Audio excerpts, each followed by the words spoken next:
Hi, this is Sam from Living from the Heart, and in today's video I want to share with you my top tip for managing post-screen time meltdowns. So as we go through the video, please comment.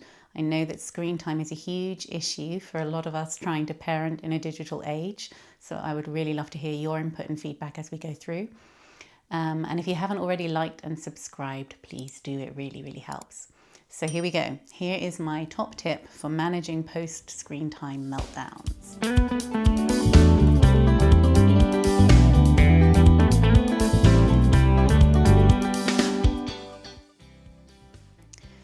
So perhaps unsurprisingly, it's about connection.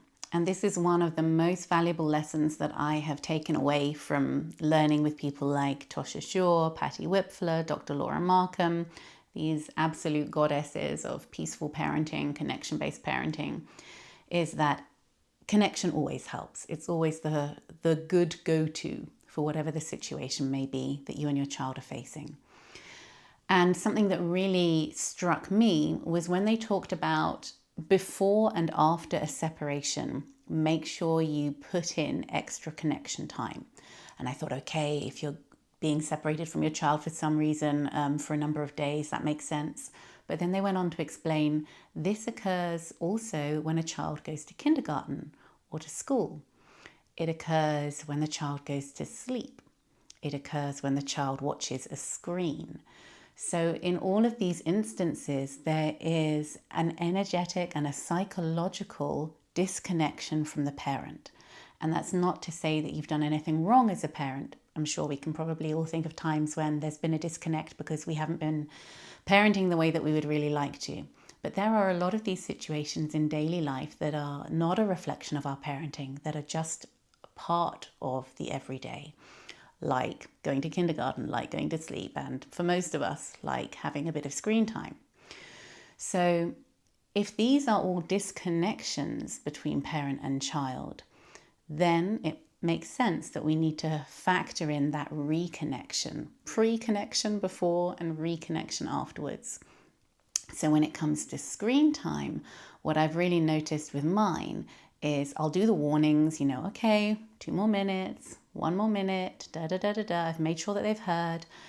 But if I just turn the screen off and then take the screen away, okay, it's finished now, and I walk away, invariably, particularly with my son who's 5 at the moment, there's some kind of physical and vocal outburst. There's some kind of screaming.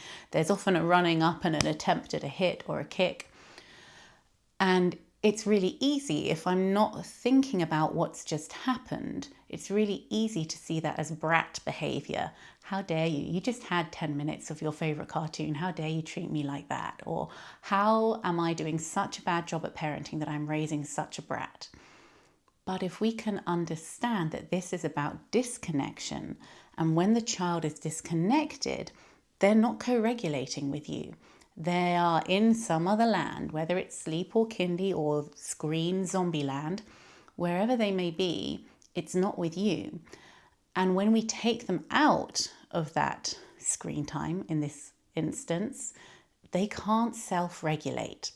So most adults, hand up included, find it difficult to self-regulate. For children, it's neurologically impossible. We know this now, thank goodness there's enough research to show children cannot self-regulate at this age. And when they come out of a screen time, they really need help to reground, recenter, re-regulate, reconnect. So what I have found, the best thing to do is to make sure before I take the screen away that I am available, that I don't have to rush off and finish a job in the house or take care of an animal or another child, but that I can actually be with them. So as I turn the screen off, I'm right there with them and I say, all right, that's finished now.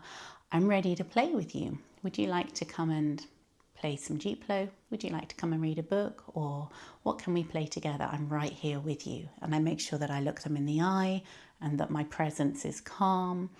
And 9.5 times out of 10, that has proven enough for a peaceful transition away from the screen and into peaceful play together.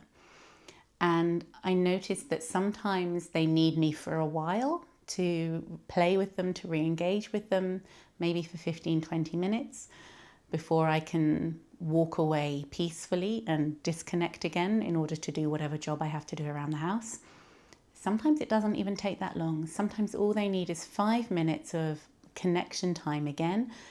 Then they're back in this world and they're functioning and regulating normally, and I can leave them and get on with whatever else it is I need to do.